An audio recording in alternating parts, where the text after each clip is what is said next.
Hello, hello, hello, and welcome back to our weekly Sunday school lesson. I am Elder Latanya Milliken of the All Nations Church in Oakland, California. My pastor is Bishop Terrence L. Milliken, and this is Lesson 13. The day of the lesson is May the 28th, 2023, and we are wrapping up the spring quarter in St. John, the 17th chapter, the 6th through the 21st verse. So if you have your favorite translations, go ahead and grab them. Again, that's St. John, the 17th chapter, the 6th through the 21st verse. Our subject today, Jesus prays for believers. Jesus prays for believers. Now, before we get started, I want to give a shout out, only one shout out today, and that's to my baby sister. I dedicate this lesson to my faithful, loving, and devoted sister who never, ever, ever missed a Sunday school lesson the 3 years that I taught. In fact, she would teach alongside me when I visit her in San Antonio, Texas, in her home.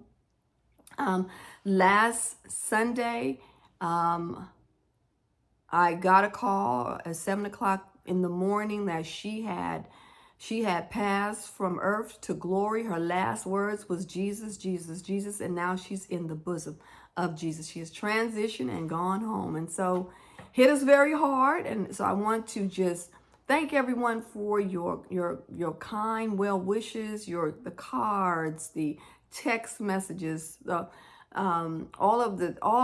my God, just the pouring of love and prayers.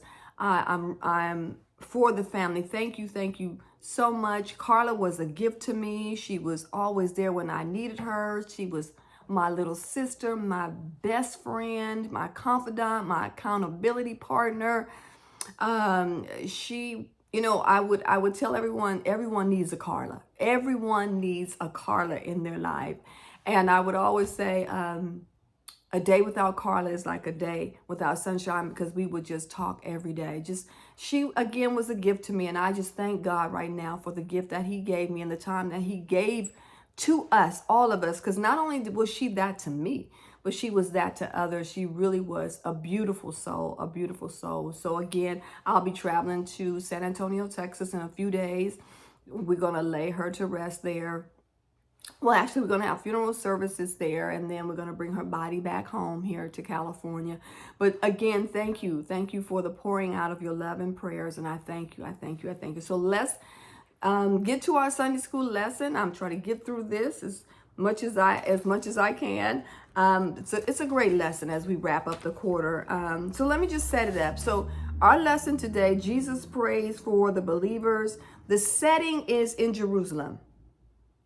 The time is Jesus had just left the upper room on his way to the Garden of Gethsemane to pray right before he was going to be arrested, and he sent up this prayer. And so we're just going to kind of dissect this prayer today. And I'm going to, before I dissect it, let's just do some reading. We're just going to get the reading out of the way. Again, that's St. John. I close my Bible. St. John, the 17th chapter, the 6th through the 21st verse. So just give me a few seconds to find it. Normally I have it open. Here we go. You should have your favorite translations by now. So let's read. We're going to pick up at the 6th verse. It's quite a bit of reading, so bear with me. I have revealed to you, this is Jesus speaking, to the ones you gave me from this world. He's talking to the Lord. They were always yours. You gave them to me, and they have kept your word. Now they know that everything I have is a gift from you. For I have passed on to them the message you gave me. They accepted it and know that I came from you, and they believe you sent me. Verse 9, my prayer is not for the world, but for those you have given me, because they belong to you. All who are mine belong to you, and you have given them to me. So they bring me glory. Now I am departing from the world. They are staying in this world, but I am coming to you. Holy Father, you have given me your name. Now protect them by the power of your name, so that they will be united just as we are. Verse 12, during my time here, I protected them by the power of the name you gave me. I guarded them so that not one was lost, except the one headed for destruction, as the scripture foretold. Now I'm coming to you. I told them many things while I was with them in this world, so that they would be filled with joy. I have given them your word, and the world hates them because they do not belong to the world, just as I do not belong to the world. Verse 15.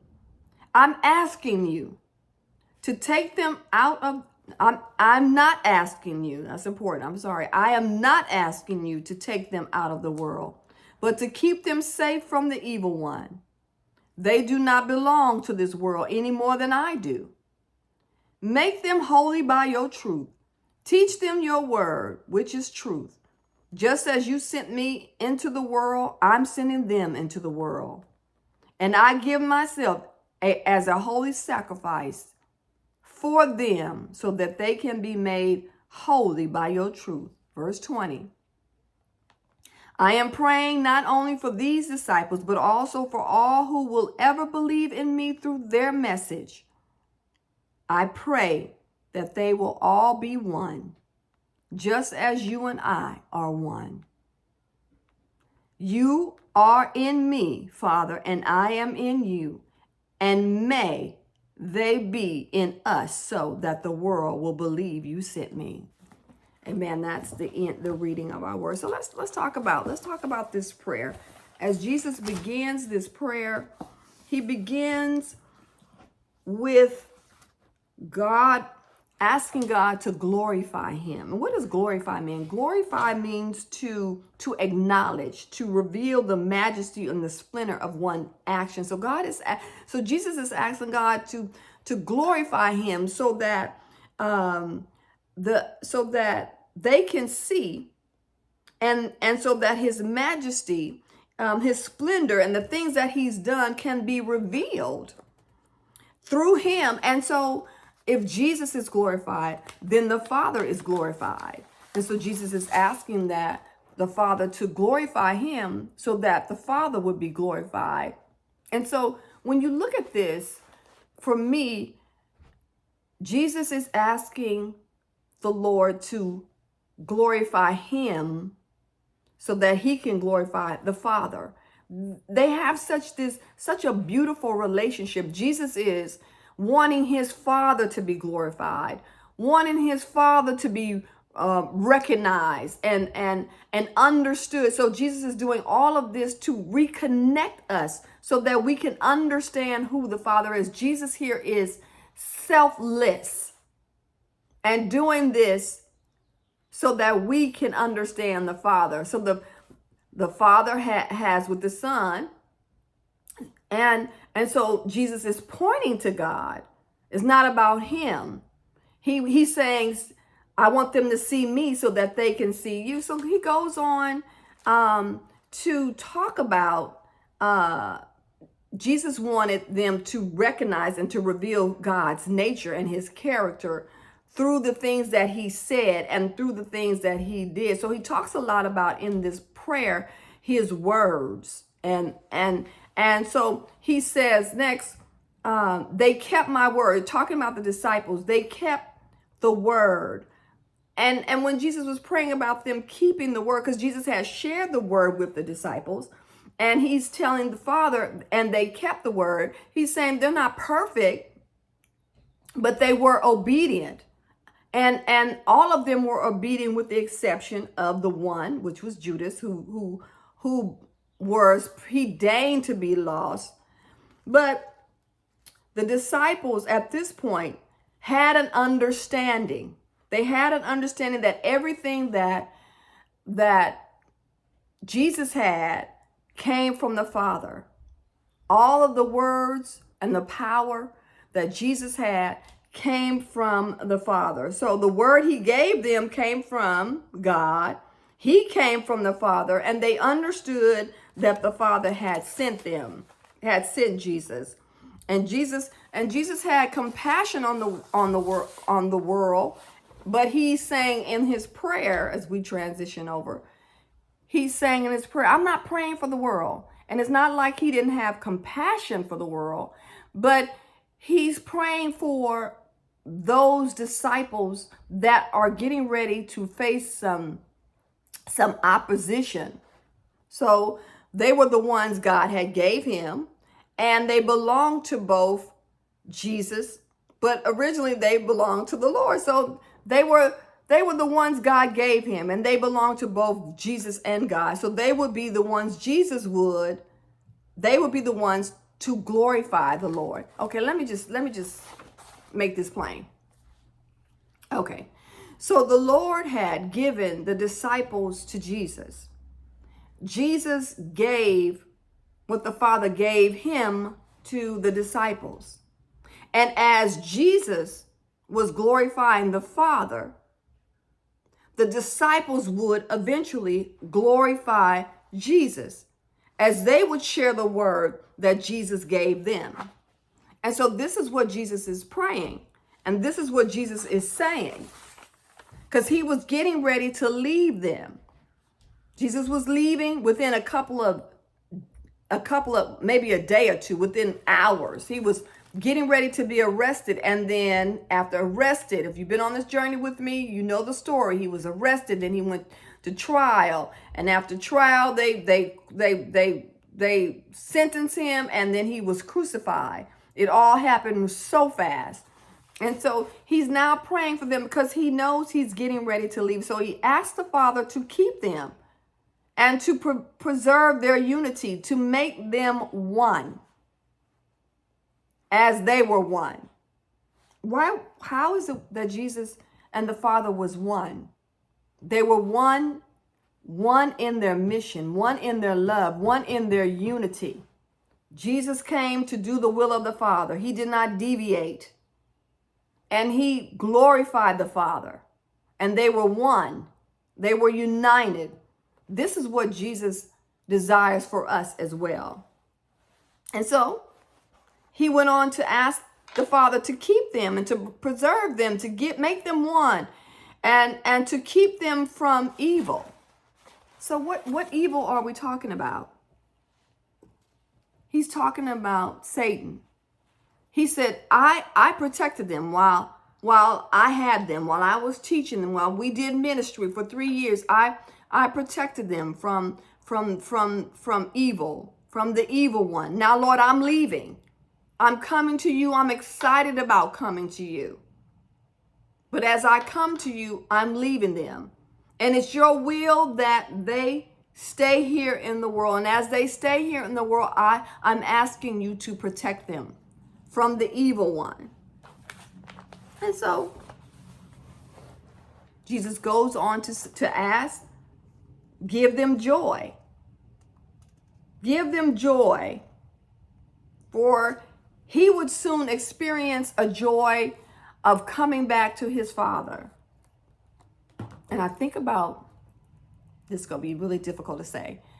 I think about my sister, how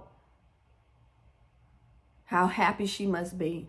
Okay, it's too hard to say that. Okay, I'm going to move on. It's too hard to say that. Okay, so he says, give them joy, for he would soon be experiencing that joy because he was coming back to the Father. But one day we all going to have that joy. One day when we be with Jesus, we all going to experience that joy in heaven. We're going to leave this world, and it's going to be joy that we've never experienced before. Also, he's asking them to protect them from the world, not only from the evil one, but from the world, from sinful mankind, this whole world system under Satan that's going to hate them. He says in his prayer that the world is going to hate them because they hated him and because they're not of the world, just as Jesus was not of the world. And so Jesus is asking the Lord to protect them. The world hated Jesus, they would hate them. And once once you accept God and once we accept God's son, they would no longer be accepted, no longer be accepted by the world. And even all the hatred and opposition they were going to face, it was still the Father's will to leave them there, because the Father had the ability to protect them. And so then he asked the Lord to sanctify them. Sanctify them with your truth. Make them holy. What does it mean to be sanctified? Sanctified means to be set apart, to be set apart from sin, and to be set apart to be used for God's use. That's what sanctification is. It's a process. So he's asking the Lord to make them holy, to set them apart from sin, to give them what they need to be used by the Lord. And so I'm going to read something that the Sunday school lesson shares here. So sanctification, this is the progressive setting apart of believers as they grow in holiness. This type of sanctification is accomplished by the Word of God. This is the sanctification in which Jesus is speaking about in John 17:17, which is the prayer. Jesus' prayer was for God to make the disciples holy men, separated from the world to be of service to the world. By this means, they would be set apart from sin, consecrated to the ministry to which Christ has called them. This is what Jesus was praying for in that prayer. And then not lastly, but he asked the Lord to equip them. He asked them to help them in this ministry. And as the Father sent the Son into the world, Jesus was now sending the disciples into the world. And so he was asking the Lord to equip them. Both of them were sent to share God's message. Jesus came to share God's message, and the disciples were sent, or were getting ready to be sent to share God's message. And as Jesus was set apart, Jesus set himself apart so that he could give his life. And so the disciples were going to be set apart to share the message of salvation. And so lastly, as we wrap the lesson up, Jesus not only prayed for the disciples, but then he prayed for a wider group. He prayed for those who would believe what the disciples would preach. The believers, the future believers, that would be us. Those who've heard the gospel and who have accepted the gospel and believed the gospel. So this prayer not only covered the disciples, but it also covered us. So let's just see what the aim of our lesson is today, is to understand the Lord's desires for his disciples, to make the Lord's desires our desires, and to carry out the Lord's desires for us. Now that we know the desires of the Lord for his followers, we should make them our desires as well, as we look at the remaining of our lives and the call to live a life pleasing to the Lord. To which of the Lord's desires do we need to give greater attention? Do we need to commit to reading and receiving his word more than we have in the past? If so, what steps can we take to do that? Do we need to commit to a greater effort of guarding ourselves from the attack of Satan? If so, what steps can we take to guard ourselves better? Do we need to commit to pursuing a greater degree of sanctification in the days ahead? If so, what steps can we take to advance towards this crucial goal? Finally, do we need to strive for greater spiritual unity with fellow believers? If so, what steps can we take to live in a greater unity with our Christians? Thank you. That wraps up our spring quarter. I hope you enjoyed the lesson. Pray for me as we travel, as I travel. Oh yeah, my other sister Paquita traveled to San Antonio. Remember us in your prayers. Thank you for what you've done so far. All God blessings. Remember that one day we will all see Jesus. Are you ready? God bless you.